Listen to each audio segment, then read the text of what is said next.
While I was preparing some things to talk about for this podcast, I was reminded, for reasons that will become clear in time, of the first time I visited the magical city of Barcelona. This particular time, I went without telling anyone, which turned out to be one of those ideas that I really didn't think through. These were the days when I worked at the network. I was a motion graphics artist at 20th Century Fox, and I could just bug out at a moment's notice because I was a mollycoddled and temperamental creative. I would need to recharge my battery, I would say. Those were the days when the sound of my cell phone ringing would send me into a panic attack. It meant that I was about to be dragged into a protracted, white-knuckle sleep deprivation experiment where my entire career depended on delivering on someone else's promises, which usually meant doing a month's work in a short week, under incredible stress, with sometimes dozens of superfluous people looking over my shoulder and trying to help, but actually just keeping me from concentrating, and making the whole thing more like some kind of horrible Milgram experiment than just a simple case of a professional applying his craft to a visual or an animation or a title for some promotional event. To this day, the sound of a cell phone ringing still sends a chilling panic deep into my bones. That was before lightning struck my ivory tower and the whole thing came crashing down, largely due to corporate mergers and buyouts at high level. It happens in networks that sometimes high-level shakeups happen and a whole downstream hierarchy are all let go and replaced by the cronies of some other high-level network executive. Anyway, part of the nature of my job is that I work long hours, sometimes 2-3 days in a row without any rest. Sometimes I would go months and months without a day off. So when the opportunity presented itself, sometimes I would just bug out. I would go on vacation for an extended period of time and not bring my phone, not tell anybody where I was. When I would bug out, sometimes I would go to Amsterdam. Sometimes I would go to Italy, along the Amalfi Coast, but mostly Amsterdam. And this one time, I stayed there for too long. At this particular time, I was there somewhere between 90 and 120 days, and really thought maybe this time was the time where I might end up establishing a permanent residency there.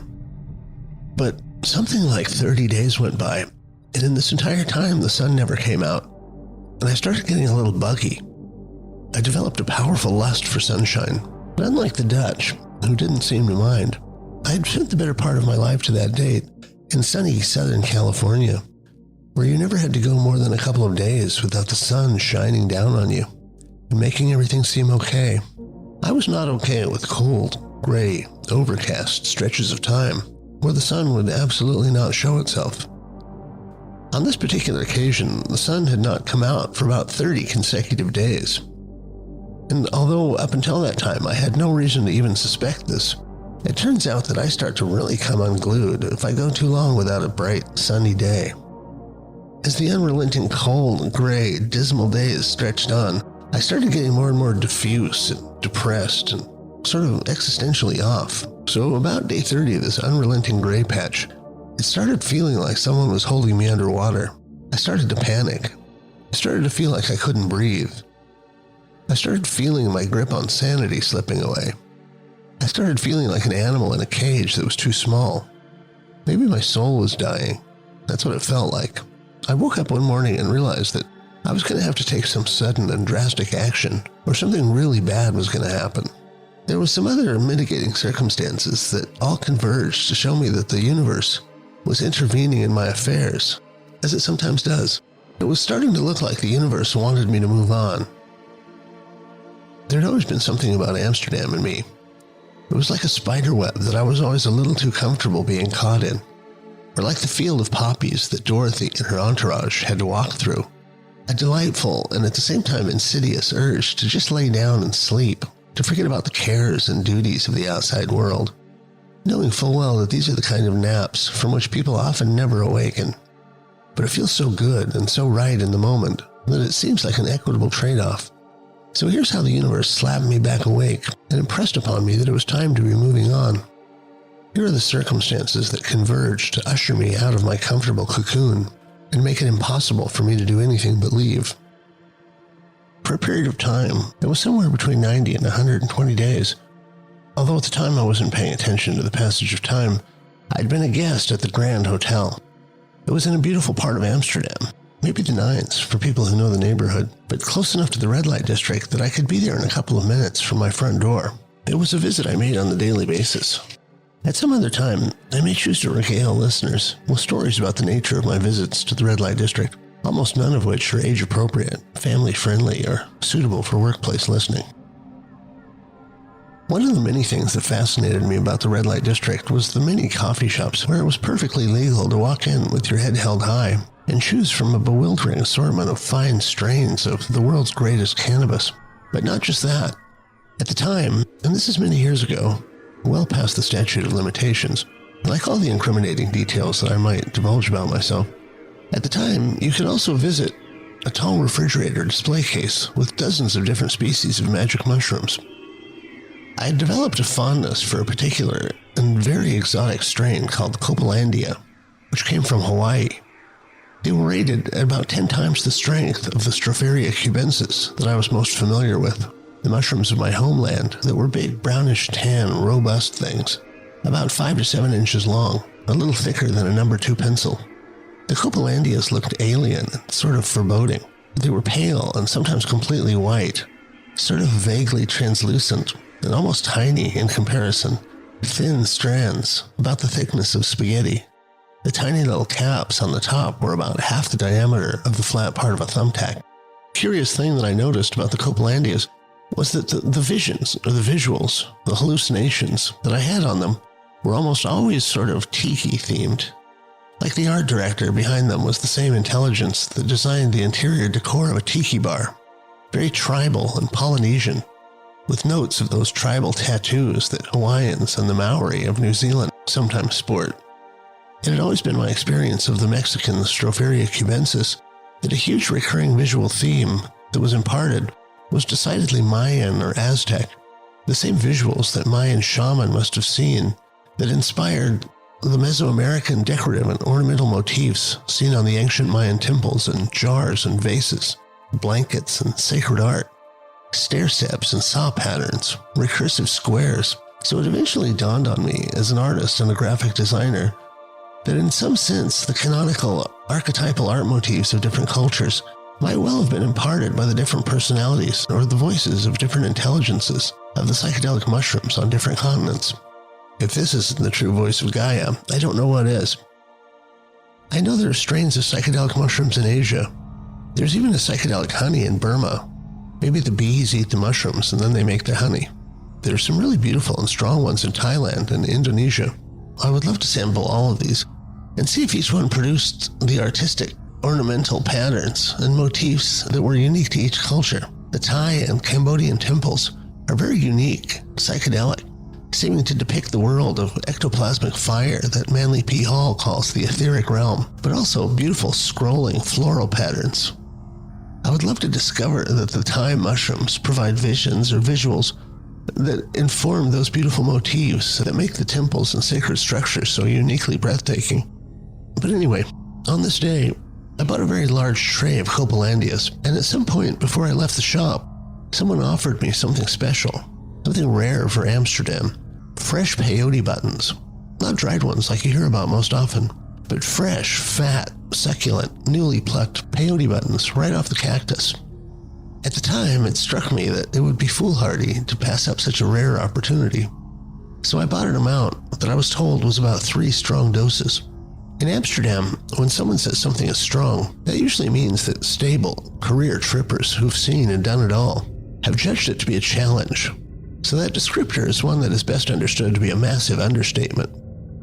So with cargo in hand, I made it back to my hotel room that had become my somewhat long-term residence.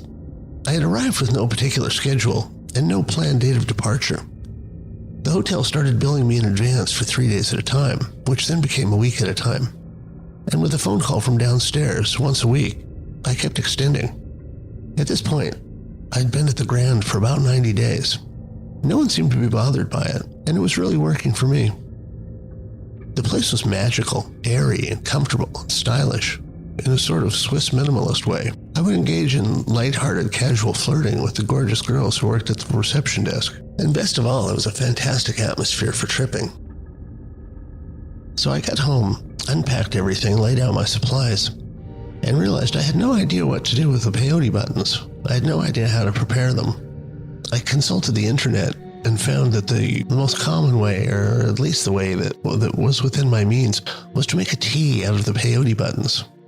So I tried one in tea, poured some hot water and let it steep. I drank the tea, and then just for good measure, I ate the peyote button. And I waited. And I waited. And I waited. After about an hour and a half, I decided to try the second one. And same thing, I waited and still nothing. I began to think that maybe I'd been had and decided to move on to the Copelandias. But then mysteriously, even the Copelandias didn't float my boat. So here's something, speaking of floating boats. People who've experienced a tsunami will tell you that one of the telltale signs that a tsunami is coming is that all the water gets sucked out to sea. It's like the lowest tide you've ever seen. The water appears to be just gone. There's a particular sound, rocks banging against each other, like a spine breaking, because the water recedes so fast. It's being drawn out to form the body of the titanic wall of water that will come crashing in, sweeping all the architecture away like it was made of matchsticks. Which is what happened to the architecture of my frail and delicate psyche as a tsunami of iron-fisted psychedelia eventually crushed me in its titanic strides. It was almost 6 hours after I ate the peyote. At this point, I downed all 3 buttons and ate an entire tray of Copelandias, not being able to figure out why nothing was having an effect. That was when I realized there was a tsunami coming. So as this titanic wave washed over me, I was swept away in a kind of psychedelic rapture, a terrifying, overwhelming kind of rapture. It was like those classic tales of Goethe, where he left his body and traveled in the hypnagogic space, a hyperspatial world inhabited by autonomous intelligences, where he roamed and explored the depths of hell and the heights of heaven, or like what Jung described as active imagination, where a remarkable shift takes place, wherein, instead of you forming the stuff of mind and imagination by your own direction, you sit back, take a passive posture, and suddenly consciousness itself reveals itself to have been a conscious entity all its own.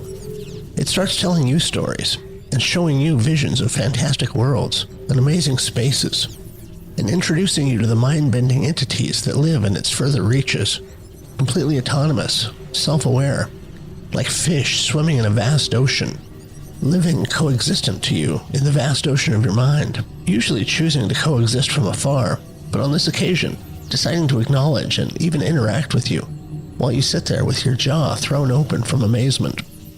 As Terence McKenna says, going insane is an occupational hazard of being a psychonaut, but typically, the only thing you're actually in danger of is dying of amazement.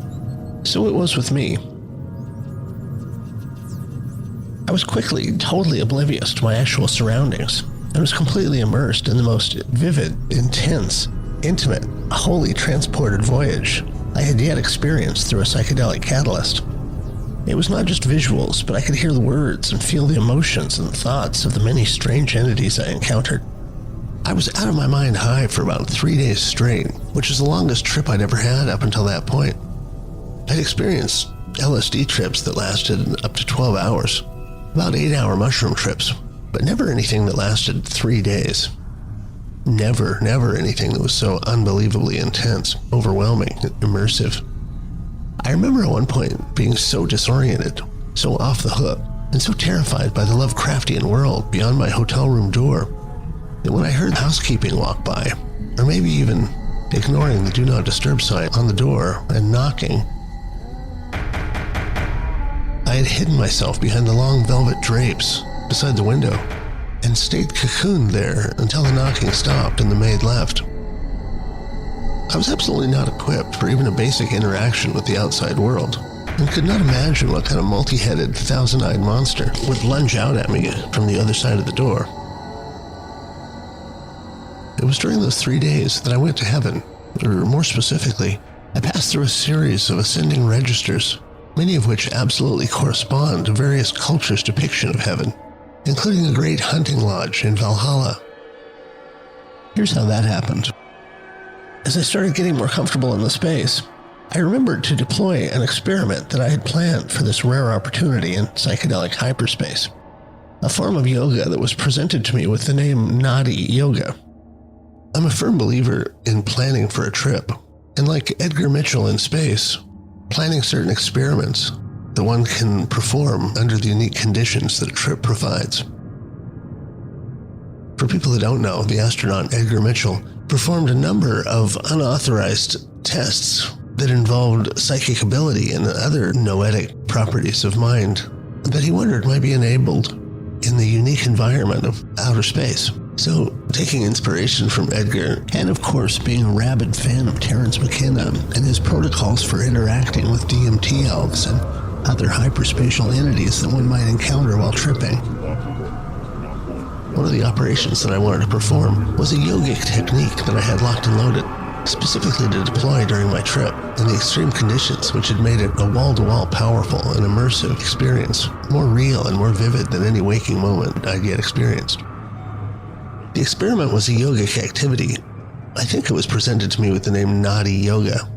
Not naughty like an incorrigible young boy, although that does make the mind race to wonder what sort of yoga might be considered naughty. This is naughty like N-A-D-I, the nadis, the energetic channels, most famous of which are the Ida and Pingala. The exercise is this. Apparently, the subtle body sings. Its high vibrations emit an extremely high-pitched hum. It's the highest sound you can hear. And just like the sound of your own heartbeat, it's always there. And if you try to hear it, you can always hear it, no matter what kind of environment you're in, and what kind of sounds are going on externally. You can always hear your own heartbeat, and if you know how and where to listen, you can always hear the extremely high-pitched hum of your own subtle body, or electrical body. It might be the whirring operation of your brain. The longer you concentrate on it, the more it begins to sound like music, like faraway angels, singing in the millions. The longer you listen, the more it draws you in. At first it sounds impossibly far away, but the more you concentrate on it, the more you focus on it and begin to resonate with it, the more it draws you in, until at some point it surrounds you, like you were drawn into the middle of a vast cloud of singing angels.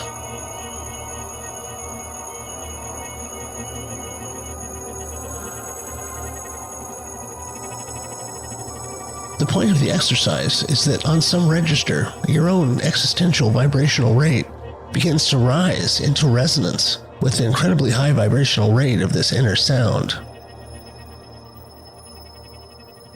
I was told to try this, but really had no idea or no expectation about what might happen. So as the trip began to unfold for me, the hum was like a helium balloon that I held onto, and no matter what came at me, no matter what I experienced, no matter what insane visuals and crazy hallucinations, no matter what psychedelic landscapes I walked through, I kept holding onto this balloon, and it was like it was lifting me through stratus, up through layers of clouds, higher and higher, until it was like I was rising past a high-rise building with the face cut off, like the set of a Wes Anderson film. I kept rising and rising, up through the floor of one register, through the room, and then exiting through the ceiling again. And the more I did this, the higher I got in this psychedelic space.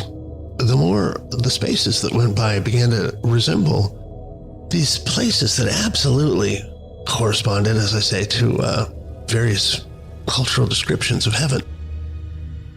So the one that really got me was suddenly I began lifting through a room that was a hunting lodge, very much like the hunting lodge you see in Viking depictions, especially in stories where warriors meet after they die in Valhalla. The thing that got me was that as I entered the room and began to ascend through the room, all the warriors who were there drinking and reveling, they all recognized me. They saluted me as I rose through their space. And then it struck me, as I looked at their faces, I knew every one of them, old friends from previous lives. Some I'd fought shoulder to shoulder with. Lovers whose faces I'd not seen since I was born into this life. They called my name. They saluted me. Some burst into tears of joy, and I burst into tears for the love I felt for each and every one of them, and for the love I felt from them. Chance, they said, and raised their glass. They were delighted that I'd finally joined them. But I was holding onto the balloon, and I was resolved not to let go and to see where it ultimately took me, although I've never experienced a temptation greater than I did that day to just let go of the balloon and stay there in this fantastic ultimate resting place, this lodge that I would occupy, apparently, in between incarnations. I love you all, but I have to follow this balloon. I have to see where it's going to take me, but I promise I'll be back. They saluted me once more as I drifted through the ceiling. After this, things became nondescript. It was a glowing space that I kept rising through and rising through. I kept holding onto the balloon. I kept focusing on the very highest sound that I could hear, the highest vibration. In retrospect, I'm not sure if this is a yogic technique or a magical operation. It definitely partakes of the correct definitions of both. But I followed the balloon all the way to the top, and when I got to what I was certain was the very highest register, there was a voice that spoke to me, this soundless voice that spoke in my head, as entities tend to do in these hyperspatial registers. It said this thing that I was absolutely not prepared to hear. It said, "This is your house," implying that this is where I lived between incarnations, when I wasn't occupied elsewhere. The house was amazing. The architecture had a sense of humor. It was somewhat like an M.C. Escher, where it was a hyperspatial structure that didn't really make sense in 3 dimensions and did so in such a way that was actually funny. It was like thumbing your nose at traditional architecture in 3D spaces. Then I heard the voice again. "This is your heavenly throne," it said. It was an amazing, giant, white marble affair, but somehow it looked incredibly comfortable. It looked like it was tailored just for me. And then I heard the final thing that surprised me most of all. "This is your heavenly wife." I was laying in bed, sweating. My eyes were closed. And although I could see these visions, I was for some reason prevented from seeing the face of my heavenly wife. I looked and looked, trying to determine her identity, but it was withheld from me. Perhaps some cosmic referee deemed that it wasn't appropriate for me to actually know these secrets because of the disingenuous way that I'd returned to heaven, and that I was, in some sense, arrived with an elastic band around my ankle that was going to yank me back out when the effects of the peyote and mushrooms wore off. Then the next day or so was sort of a blur, and on day 3, I was still unbelievably high. And one of the things I clearly remember during that time was staring at my eyes in the mirror. And I discovered a most remarkable thing. I've never heard any mention of this. I had no expectation of this happening. I've never heard anybody else write about this, and as far as I know, it's not generally acknowledged that this is a thing that humans can do. But after the second hour of staring at my eyes in the mirror, I began to notice that the colors of my pupils, the normally kind of bluish gray, barely saturated color in my eyes, began to fluoresce and began to become a deeper and deeper, more vibrant, more saturated blue. They eventually became a blue-green, almost glowing. It was blue like the sunniest day on the Côte d'Azur, or like the water off the coastline in the national park here in Queensland. The longer I watched, the more I realized that I could employ a sort of flush of emotions, still feeding on and returning to the absolute heart-bursting love that I felt when I passed through the lodge in Valhalla, when I would summon these incredibly strong emotions of love and longing. I'd learned that I could flex the color of my eyes. I could flex the color of my pupils. It wasn't as easy as moving my hand, but when I concentrated on it, I could cause the saturation and the brightness and the depth of the colors to glow and not swirl, but definitely pulsate. And it fascinated me, so I sat for at least another hour just staring and doing this new thing that I never knew was possible, flexing the saturation of the colors of my pupils. Oh, I'm sorry, not my pupils, my iris. The iris is the colored part of the eye. It seemed to me at the time to be somewhat akin to the way an octopus could willfully change the color and even the patterns on their skin, and when in danger might cycle through various colors and patterns, mimicking various types of predators in a clever attempt to scare an aggressor away. I've heard Terence McKenna lecturing about how the octopus communicated in this way, and he remarked on what a wonderful world it would be if humanity ever learned to communicate in this fashion, as it might cut down significantly on the ability to lie if our pigment or skin patterns were reflections of our inner landscape or inner truth, and was communicated graphically to all who were looking. I wondered if this might be some as yet undiscovered ability that had lain dormant in human DNA, waiting for some future evolution of mankind. This is the sort of thing one thinks about under those conditions, I guess. And for the inevitable suggestion that this experience was just a continuation of my long train of hallucinations, I will say that under no circumstances have I ever been unable to distinguish between a hallucination and reality. This wasn't a hallucination. This really happened. I have no explanation for it, but I didn't imagine it. It wasn't a product of reverie. I wasn't in a dream space when it happened. It had never happened before. It has never happened since, but it really happened. Later, under similar states of remarkable, non-standard brain chemistry, I've had other things happen that are totally outside the normal parameters of human consciousness. I've considered them to be dormant, unacknowledged abilities. They're waiting in our DNA for future discovery. On another related note, the amazing filmmaker Tim Burton included this detail in Alice in Wonderland. The Mad Hatter, played by Johnny Depp, when he experienced strong emotions, his eyes, the color of his eyes, would fluoresce. The film was made years after my experience, and as far as I know, Tim Burton had never heard my story. But it was interesting that this lies in the zeitgeist somewhere, and for him to have chosen that detail. At the end of day 3 of this solid bender, I was a physical wreck. I hadn't slept. I was pouring sweat. I had no food. My body felt like it was hit by a truck. It was very frail, like accounts of what a junkie feels like towards the end. Like my bones were made of cotton candy. My mind had utterly collapsed. And other than slowly drifting from place to place, like a helium balloon in a mild breeze, I really wasn't up to doing anything, but just sleeping. Maybe for a couple of days, and maybe after a couple of days of sleep, maybe getting some food. But I laid down and I couldn't sleep. And eventually, I thought, maybe if I put some sunglasses on and I don't talk to anybody, I could go somewhere and get some food. I went to a local restaurant and was able to eat without really engaging anyone. I drank a bottle of wine to try and stabilize myself. I was in really bad shape and I started feeling like I was going into shock. So I was ready to leave when the proprietors of the restaurant came over and started chatting with me, and something about their engaging and hospitable nature caused me to stay and chat for a while. But they opened another bottle of wine and then another. We started having a lot of fun and started losing ourselves in the moment. And we chatted and talked. And one of the fantastic benefits of knowing restaurateurs, having them as friends, is that they always keep special bottles of wine for themselves for special occasions. And they shared several of these bottles with me until just before sunrise, I began to realize that I was so whacked that I was about to take leave of my senses. I was about to become one of those people that was a wandering zombie, or worse yet, completely pass out, which is an incredibly inadvisable thing to do on the streets of Amsterdam. I realized that I'd better go home before I fell over. And walking home, I realized with a shock I had no idea where I was, and I was so bent that I didn't recognize any of the features. Somehow, after an incredibly long period of time, I made it back to my room.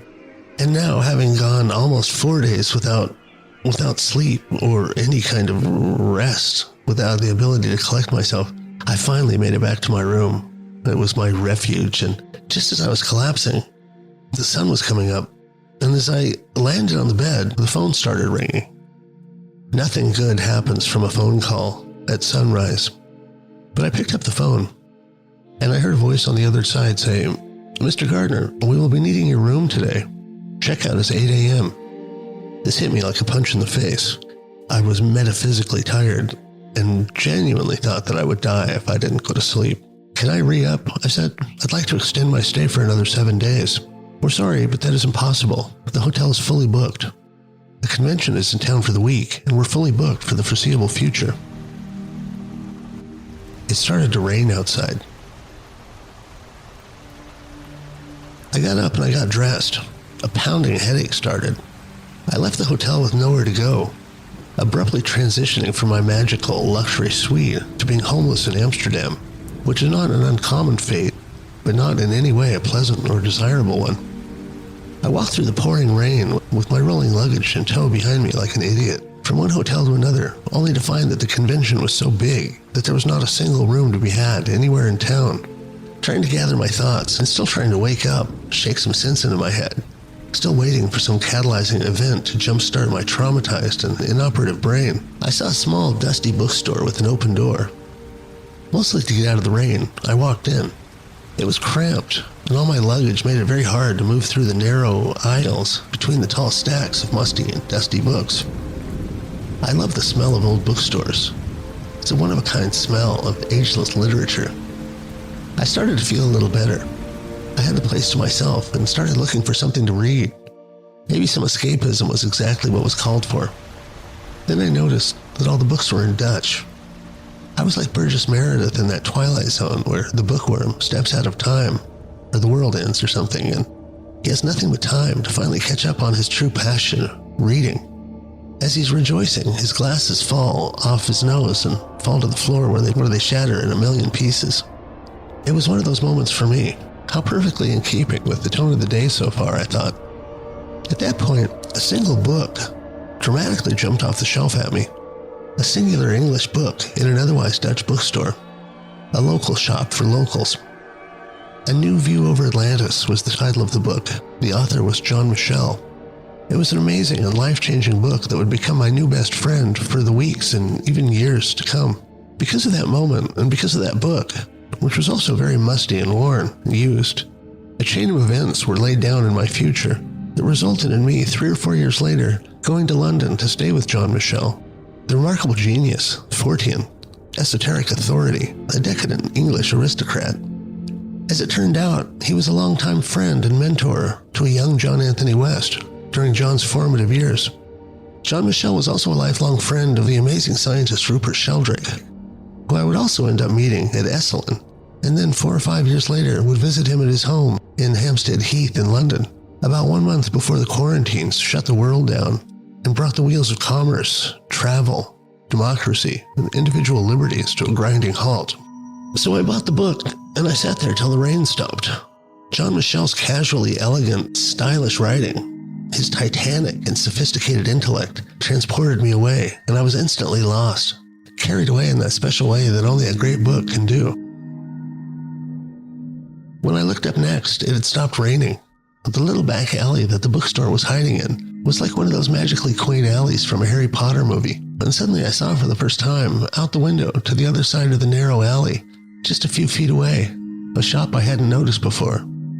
There was a small sign on the window that said, "Travel Agent." Oh my God, I probably said out loud. I picked up my stuff and went across the street.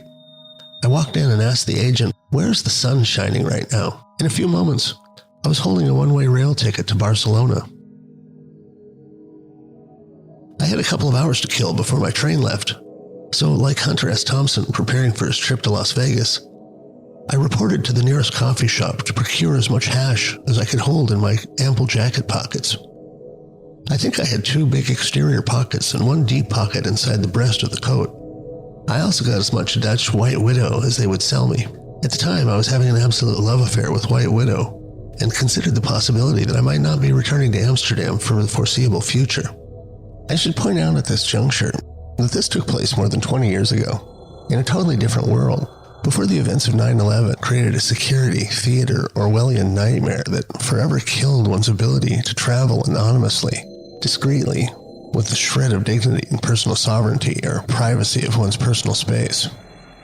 Just before the quarantines, Venice and I visited Rupert Sheldrake in London, and I was horrified to see that even to take the train, you had to go through all the scanners and invasion of personal space that one has to go through in the airport for your safety. That was a sad moment, realizing that I had lived through a golden age of sorts without realizing it, and that age was over, probably to not return in my lifetime. But in this story, I was still oblivious to the horrors to come, and I took full advantage of the lax attitude of the rails and the total lack of interaction with customs agents as the train crossed international borders. I also want to point out that I don't mean in any way to glorify drug use or to condone it, and that circumstances having to do with a failed liver and other physical malfunctions have forced me to stop using all intoxicants. And I want to reiterate that all this took place way, way longer ago than any statute of limitations might apply. Also, for any law enforcement or Interpol or customs agents that might be listening, I want to claim that this story is told for novelty purposes only, and any resemblance to living characters is purely coincidental. I only include these details because they're an intrinsic part of the story. So, I got on the train to Barcelona. It was pretty deserted, and as a precautionary measure, I took all the hash and White Widow and triple bagged it in some used hamburger bags that were spilling out of the overfull trash bins beneath the windows next to every third row of passenger seats on the train. Then I stuffed the full bag about halfway down the garbage bin, and I sat a couple rows back so I could keep an eye on them, but far enough away for any plausible deniability if they unexpectedly came to light under the wrong circumstances. And with that, the train took off. And in a few hours, I walked out of the train station loaded for bear and into the glorious blazing sunlight of Barcelona. I took an amazing, giant, old-world Byzantine room on the Ramblas with a view of the Gaudi church. I put the Do Not Disturb sign out and I crashed. It was the best night's sleep I ever had. My body and my overtaxed brain were at their very end, but I held it together just long enough to find my way to the room, and I was out. I don't know how long I slept, if it was a day or 2 days, but when I woke up, it was a bright, sunny morning, and the only thing there is to do for a reasonable thinking person with no particular plans in Barcelona is to report directly to the beach. So I called for a cab.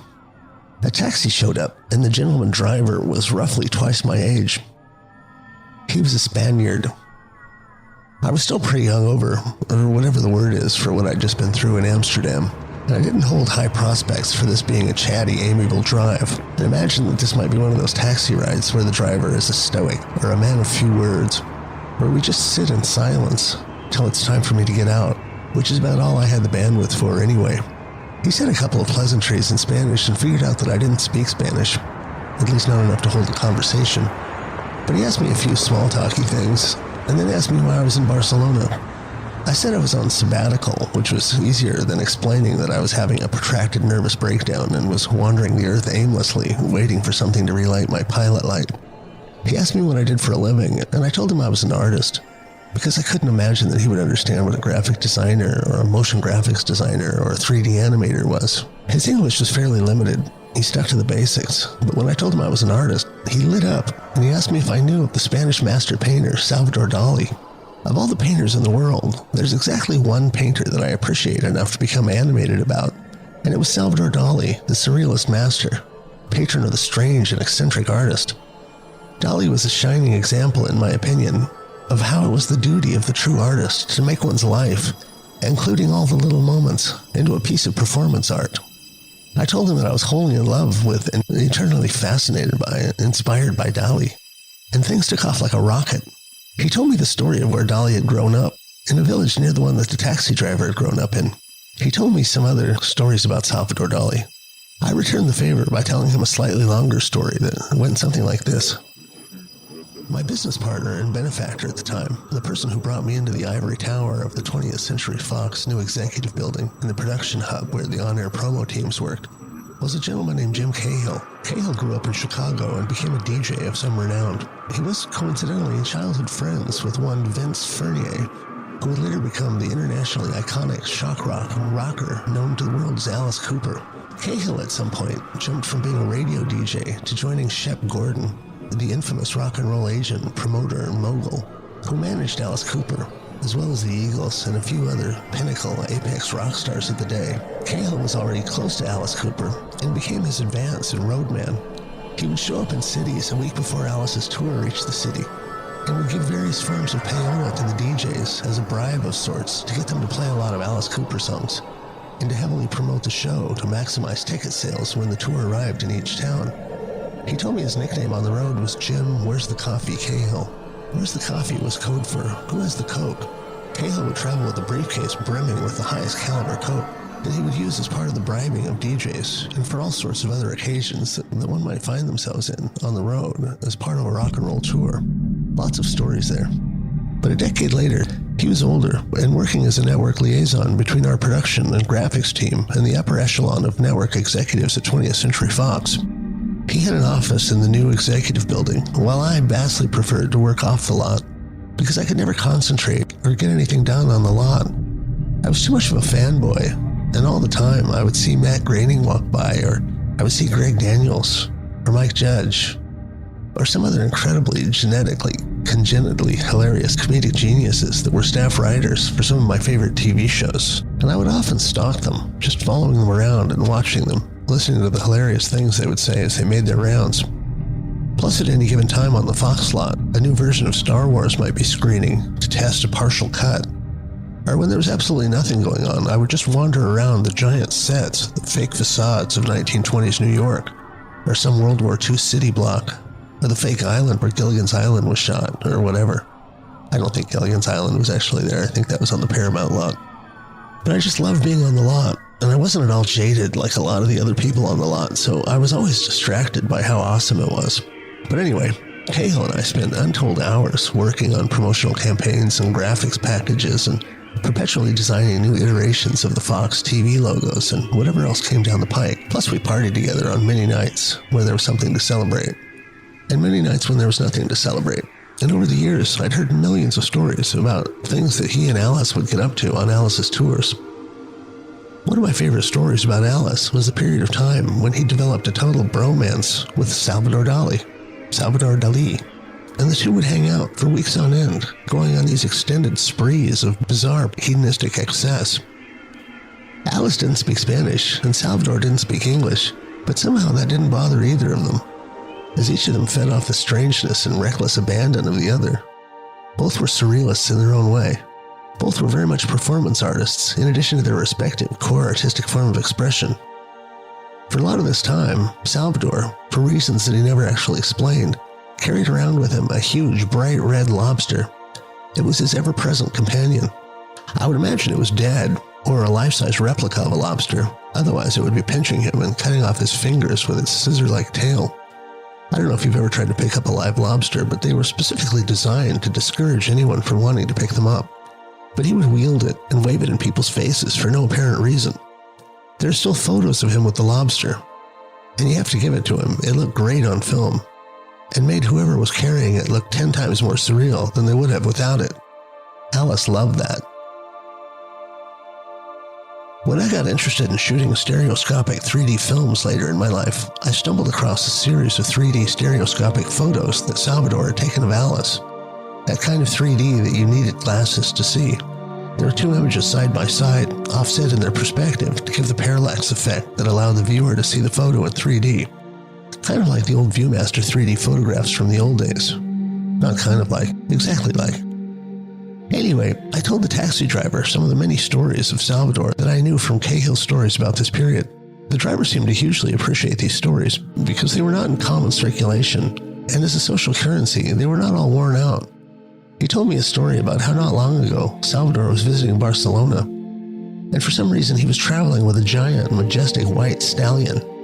He checked into one of the preeminent luxury hotels in Barcelona and then demanded that they accommodate his giant horse in the same suite that he was staying in. The hotel absolutely refused, but you can't say no to Salvador Dali, and probably with a massive extra deposit for the inevitable cleaning that would need to happen as a result of having a giant, full-grown stallion walking around your hotel apartment for a few days. That event was cemented into Barcelona history. A few more volleys back and forth of great stories about Salvador Dali, and then something remarkable happened. The driver was still nowhere near the beach, pulled down a small alley and abruptly pulled the car to the side of the road and threw it in park. I was waiting for him to pull out a knife or a gun and rob me, but instead, he motioned for me to get out and follow him. He walked into a nondescript door and I followed, still expecting to have one or more of my organs harvested.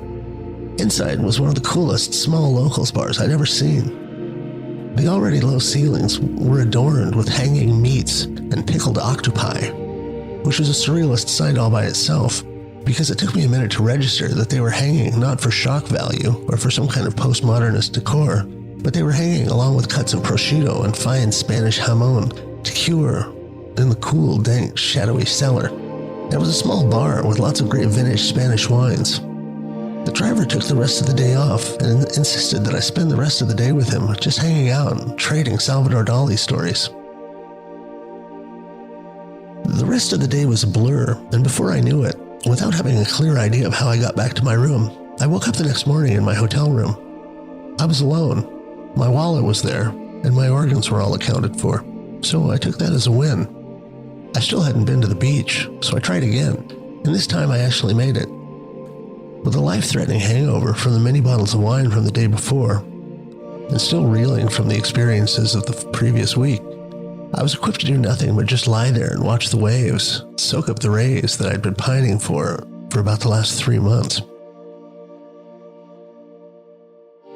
That night, I stopped at a Spanish gastropub near my hotel, and I made the colossal mistake of ordering carpaccio, raw beef.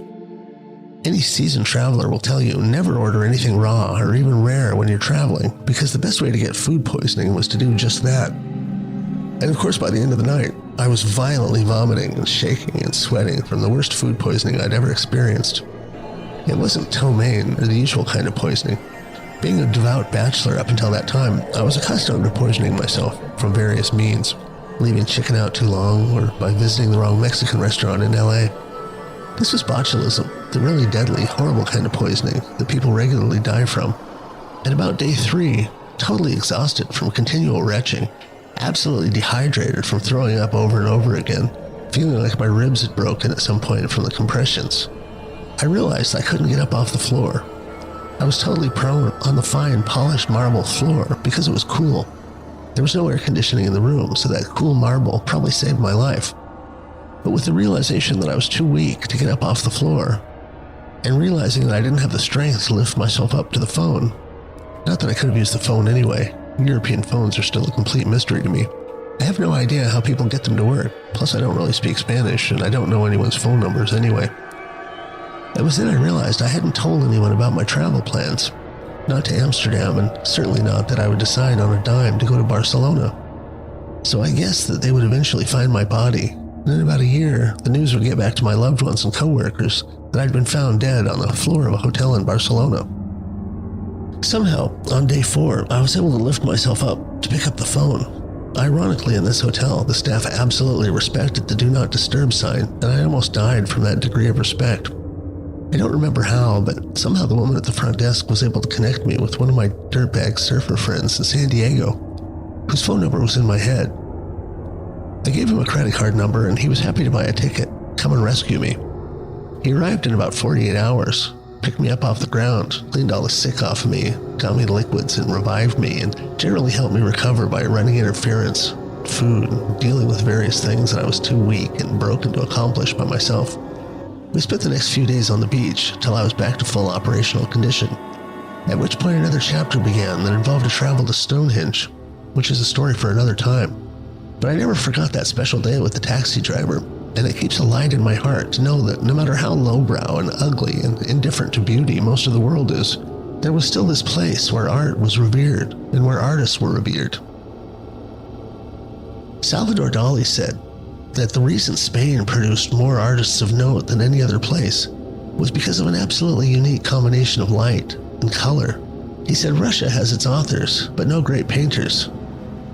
I can think of some Italian painters who might beg to differ, but who am I to question someone as influential in my life as Salvador Dali? So all of that finally brings me to the point of all of this, which may come as a surprise to people who listen to me or talk to me with any frequency, because I can go days, weeks, or months without ever coming to the point. And usually when I do, it's to remind the listener that the thing to remember was that I was wearing an onion tied to the end of my belt, as was the fashion at the time. Here's why I bring up Salvador Dali and my time in Barcelona. I was watching YouTube recently about Salvador Dali and his interest in ceremonial magic.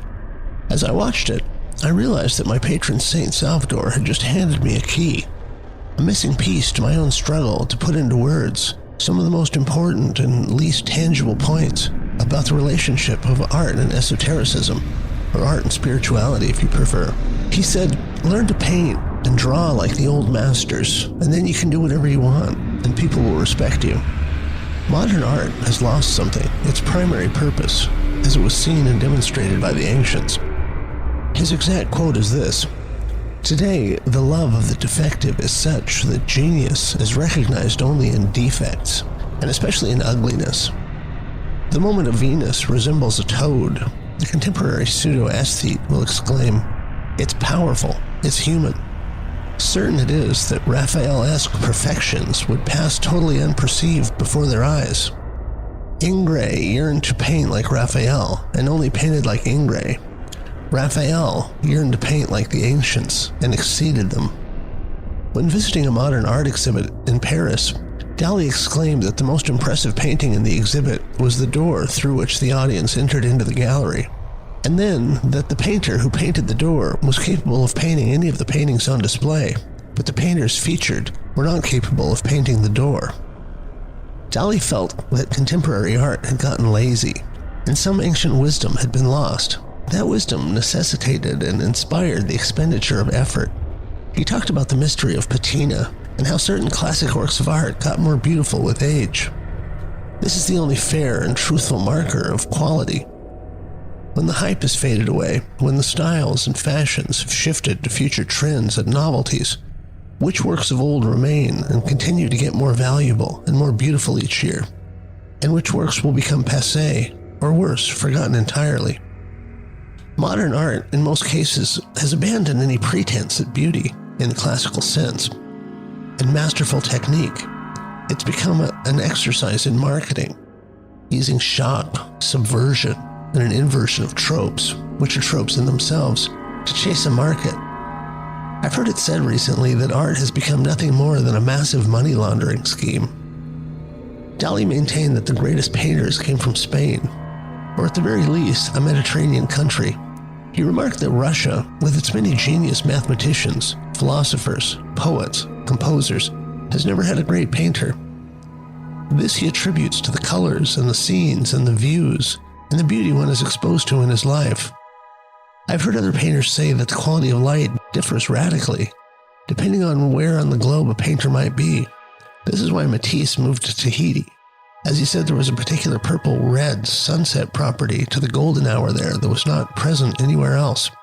Dali said that the tropics produced art that suffered from what he called hypercolorality, too much color, and the snow countries are depressing, bland, void of the colors necessary to paint beautifully. He said snow is the enemy of the retina. The reason I bring this up is because it speaks to the importance of high or elevated aesthetics as a kind of nutrition for the soul. People who are raised in an environment where beauty and an elevated aesthetic were not present are often underdeveloped people, not just in an artistic sense, but in a compassionate or otherwise soulful sense.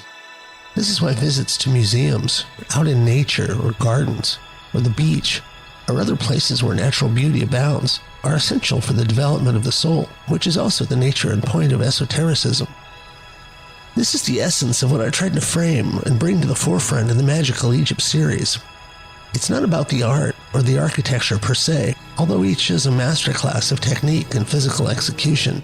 But what's most important about it, most misunderstood and least appreciated, is that it is a genuine form of magical technology. It's esoteric technology in the highest sense. This is what is lost or forgotten about the original purpose of art. This is why art is a form of magic, as is music. Another point of resonance with Dali is that Dali used a technique that is often called Gestalt Switch. Most people are familiar with examples of the Gestalt Switch technique from those turn-of-the-century illustrations that are two things at once. A young lady, but then through a reframing of one's perspective, it is simultaneously an old woman. Or a rabbit that's simultaneously a duck. Dali would use compositions of familiar shapes placed just so that an emergent meta-picture would emerge from the collage of shapes. The reason I bring this up is that this technique was very much in use in the artworks that we studied in our aesthetic research project. That was the basis of the Magical Egypt series. This project was labeled a forensic study of ancient science through the study of ancient art and architecture. It was the research project that unearthed the history-bending series of discoveries that we presented in the Magical Egypt series, where we demonstrated the sophisticated and medically accurate 3D models and schematics of the brainstem and many of the other neurological, vascular, and endocrinal systems that all form the biological basis of consciousness were encrypted into ancient Egyptian art. In the philosopher Hegel's immortal discussion of art and the three great ages of art, he lays out three clear demarcations where the fundamental function or purpose of art has shifted. Art over the centuries has suffered from what they call mission creep, a phrase that suggests that often in a complex operation or organization, the original intention of the organization or operation starts to morph over time, bending and shifting, until in many cases it drifts so far that it moves in the exact opposite direction. that it was originally intended, accomplishing the exact opposite polarity of what it originally mandated for itself. Common examples of this might be things like the United Nations, which began ostensibly to prevent war and harbor unity and harmony among participant countries. Now it is the catalyst for a lot of the most pernicious wars. The World Health Organization was formed to look out for the health of the world, but somehow in the COVID pandemic, it was responsible for the very worst, most deadly decisions, the lockdowns, the false reports about the origins of the virus, and the uniformly terrible, counterproductive actions at every step of the way, resulting in vastly more deaths and misery than would have occurred if they'd just remained silent. There are millions of examples of organizations and institutions who've suffered mission creep, and over time literally became the polar opposite of their original stated mandate. Google's tagline used to be, "Don't be evil," if you can even imagine that. So art itself over the centuries has undergone a similar mission creep. As Salvador Dali pointed out, it has lost something. It has ceased to be a magical technology. Dali put into words something that I've been struggling to articulate for years about the true secret of art and the true secret of why ancient Egypt is so important, not just to artists, but to esotericists and occultists, and to practicing magicians everywhere. He laid bare these secrets in a very explicit way, as explicit as Dali ever was, in a remarkable and strangely unappreciated book titled 50 Secrets of Magic Craftsmanship. Dali understood that true art was magic, an act of magic. It invoked something hidden deep in the recesses of the viewer. In many cases, it evoked a thing that the viewer was totally unaware of, an entity, a higher self residing somewhere in the shadowy back rooms of his psyche. Now, why is any of that relevant? There was a technology behind the technique, and a purpose and a function that's been largely lost. Now, gimmickry and shock, and something that deviates from the rules of beauty. Art that deviates the farthest from the classics. Art that disrupts or inverts the values of the classics is considered important art. More ugliness to replace beauty, like disharmony replacing harmony, like asbestos replacing fruit and milk and bread. As I mentioned in the script of Season 2 of Magical Egypt, when the philosopher Hegel discussed the three ages of art, and what was lost when symbolic art gave way to the Romantic period, where art was valued solely on its representational accuracy. In the later two ages, the classical and Romantic period, emphasis on art sending a message or having a symbolic value, having a symbolic transmission that the art delivered, fell away and gave way to representational accuracy, and as in the classical period. And in the Romantic age, art became more about a celebration of the artist and the cult of personality around the artist. In our study of art in Magical Egypt, we focused on the art as a delivery mechanism for this ancient message, where the message is laid quite bare, is quite explicit. That message does not seem to be present in the later two ages, the classical and Romantic. Here's a quote from Professor Houlgate in 2016 from an article named Hegel's Aesthetics in the Stanford Encyclopedia of Philosophy. Art satisfied our highest needs when it formed part of an integral part of our religious life and revealed to us the nature of the divine, and, as in Greece, the true character of our fundamental ethical obligations. In the modern, post-Reformation world, however, art has been released, or has emancipated itself from subservience to religion. Art no longer affords that satisfaction of spiritual needs which earlier ages and nations sought in it and found in it alone, a satisfaction that, at least on the part of religion, was most intimately linked with art.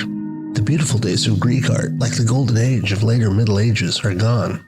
In all these respects, art, considered in its highest vocation, is and remains for us a thing of the past. Thereby, it has lost for us genuine truth and life, and has rather been transferred into our ideas, instead of maintaining its earlier necessity and reality and occupying a higher place. According to Hegel, art has served its primary historical duty. Religion was the next mode of understanding for the world and its truths. However, Hegel believed by this time, even religion was reaching its own end, and only philosophy can effectively continue pushing humanity forward.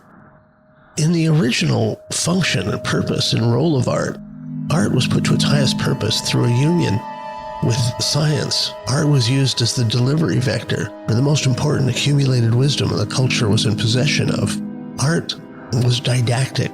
It taught It was there to teach. Through the language of symbolism and through many other visual languages, art was the repository and the transmitter of the ageless wisdom traditions, of the most important accumulated ideas that a culture could share, that a culture could possess. The didactic or educational aspect of art, where art was unified with symbolism to transmit a sophisticated, ancient, but highly technological science, was lost. And with it, our birthright of the highest intellectual caliber. The secrets of the ages, and more importantly, the central secret of us, of consciousness. It's a notorious blind spot for modern science. Of all the things we've discovered and solved, of all the mysteries that modern science has laid bare, the mystery of the nature and the structure and the substance and the origins of consciousness are still a total mystery. It seems that ancient art was nothing less than the long-lost owner's manual for the human psyche, and that it not only contained schematics that indicated the biological basis for consciousness, but it contained roadmaps for accessing higher, long-forgotten, dormant aspects of consciousness that most of us consider supernatural fairy tales, aspects of the further frontiers of the human psyche that in the Vedic world were known as cities. It is through this mechanism that art becomes a magical technology, and through this study that we understand the true secrets of esotericism, of magic, of the occult. So here's how art can serve as an act of magic, or an artifact of magical technology. This is an insight into the true nature and function of art, and is at the heart of what was lost when we lost our connection to the original function and role of art. It facilitates the transition of our identity, of our center of operation. It acts as a catalyst to reignite our own pilot light. It provokes us to rise to the level it expresses, the creativity, the timelessness, the beauty. That's why classics work as spiritual nutrition, spiritual Viagra, if you will. Creative Viagra. Man is the image of God to the extent that we are image makers. We are a lower dimensional shadow of God, in that our images are lifeless. In that way that when we read a book, we are channeling a great author, and we temporarily adopt the mode of thought, the IQ even, of the protagonist. By reading a great book, looking at a painting that brings us into resonance with the level of spiritual attainment of the author, or an artist who achieves, however briefly, a state of transcendence that he or she then puts down on paper or into a poem, into a song or a painting or an animation or whatever. The work that was this channeled transcendence then radiates at this level, this strata of spiritual attainment, this level that the spiritual helium balloon has risen to. A simple, easy metaphor here. The perspective one has at a higher altitude is far greater. Details are more beautiful, and the expanse and the bigger picture are plain to see. On the ground, or in a ditch, or in a cave, the big picture is hidden, obscured, but higher elevation gives farther sight, farther into the future, farther in every way. So that is what art used to do, what it used to be, a catalyst, a Viagra for the soul, a reminder that we are not just the temporal, physical part of ourselves. We are not the foundation, we are the spires, the weather vane, the cupola, the parts of the architecture that enter into a lover's union with the sky. Here's another quick digression about how the experience of a genius work of art can have a transformative effect on us, to bring to the forefront that part of us that is equal in vibrational rate, equal in genius to the work of art we're appreciating, the work of art that we enter into a temporary resonance with. I've always loved science fiction, although it's been more than a decade nowadays since I've had the time to read any fiction. But when I did, the unquestioned king of sci-fi, for me at least, was Arthur C. Clarke. He was the author of the Foundation trilogy, as well as one of my all-time favorite works, the 2001 A Space Odyssey book that he wrote in conjunction with Stanley Kubrick for the release of Kubrick's immortal film of the same name. It was while I was reading one of the sequels to that book, which I think was titled 2020, which is sort of comical now in 2022 because clearly he missed the mark, or should I say that humanity has failed miserably to live up to Arthur C. Clarke's expectations of our technological evolution as it would be in 2020. Anyway, the point is this. Something happened to me as a result of reading the book. Having read, and in essence channeling the inner dialogue and thought processes and logical approach of the protagonist of the book, who is a highly accomplished scientist and engineer and astronaut, whose every move could be his last if he didn't calculate the risks and possible unforeseen events that resulted from technology and natural causes, I found myself, for almost a month after I'd finished the book, returning to the thought processes and the mental policies that the genius protagonist had gone through in the day-to-day execution of his duties. I found myself thinking a lot more, evaluating the risks and rewards, spending a moment to examine possible unforeseen consequences if things went sideways, using logical syllogisms to establish possibilities without barging in and just seeing what would happen, which was my operational policy for most things before I read this book. In short, by channeling the thinking and the thought processes of a genius scientist, I thought like a genius scientist for almost a month after that. Of course it wore off eventually, but it was never lost on me that this is the true role of art, and the thing that's been lost by modern art. When we come face to face with true creativity, true genius, true novelty, or beauty that is heartbreaking and inspirational, there's a part of us that resonates with it. We lift up spiritually or metaphysically or mentally to resonate at the frequency of genius that the art radiates. If a work of art was created from a moment or a position of epiphany and rare insight, in a moment of communion with the angels, then when we engage in the art in the right way, it catalyzes us, it prompts us. We are elevated to that same state of ecstatic epiphany, to that same state of grace or spontaneous genius. We are dancing with the same angels. To put it in magical terms, it's very akin to what is sometimes referred to as sympathetic magic. An example of sympathetic magic is a familiar one, the use of a voodoo doll. The sympathetic part comes in from the fact that the doll is a small facsimile of the person, perhaps incorporating a piece of their hair or clothing, or one of their cherished possessions. And because of the resonances or sympathies between the little doll and the person, things done to the doll happen to the person, at least in theory. This is a slightly different kind of sympathetic magic, more true to the actual definition of the word sympathetic.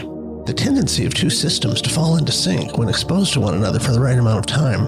The work that radiates genius, or an extreme moment of beauty, tends to catalyze in us, raise our operational level to fall into sympathetic resonance with it, lifting us to the exalted state of creative genius, or magical, universal insight that is expressed in the work of art.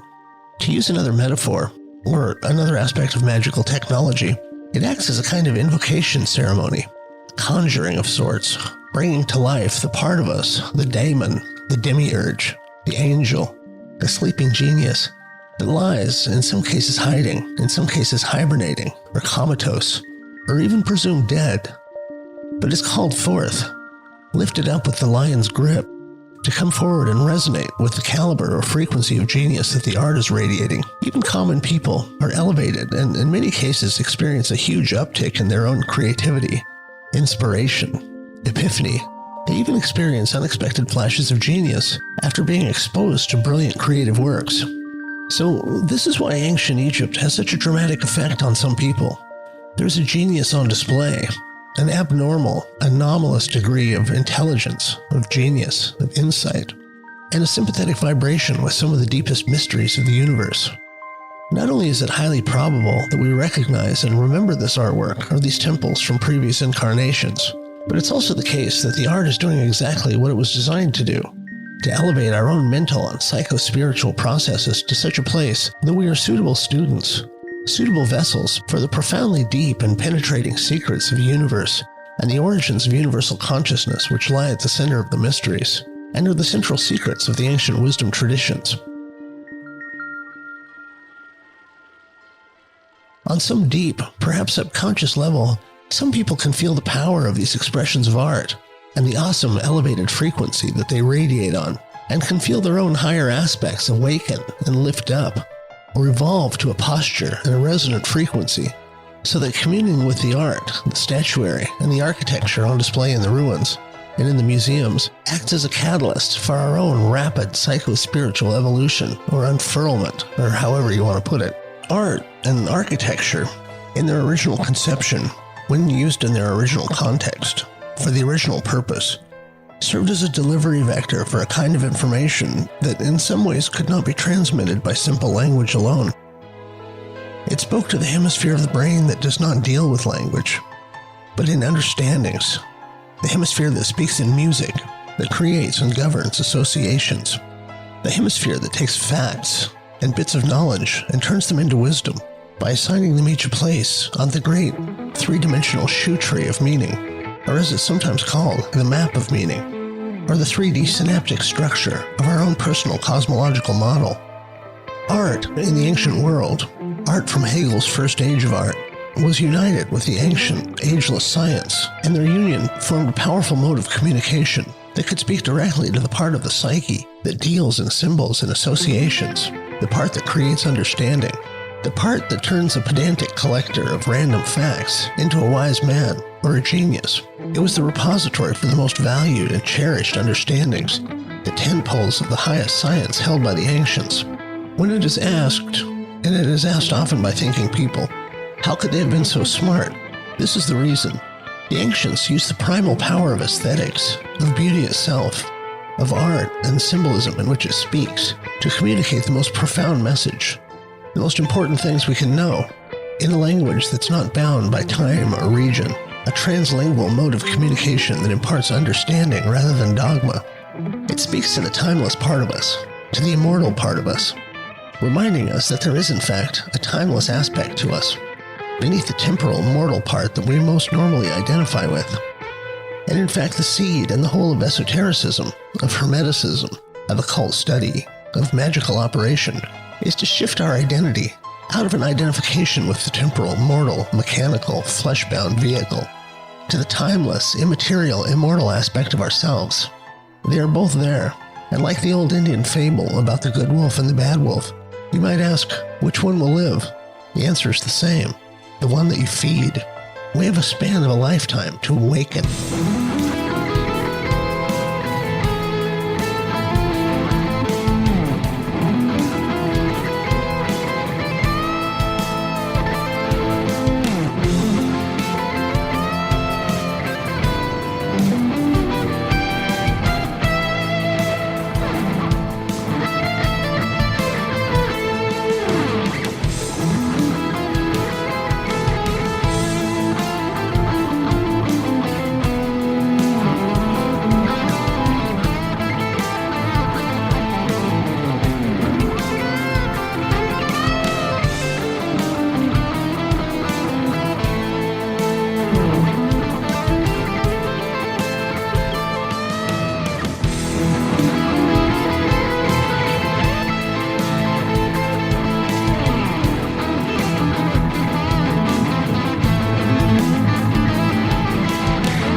Thank you for listening, lovelies. And if you like this podcast and would like to support us, please go to magicalegypt.com. And I have made a special discount coupon just for you all. And the coupon code is LOVE. And that will get you $30 off any Magical Egypt purchase. Also, I've started Patreon, so you can mosey on over there and see if you want to contribute. But I appreciate you listening, and I appreciate all your support, and more soon.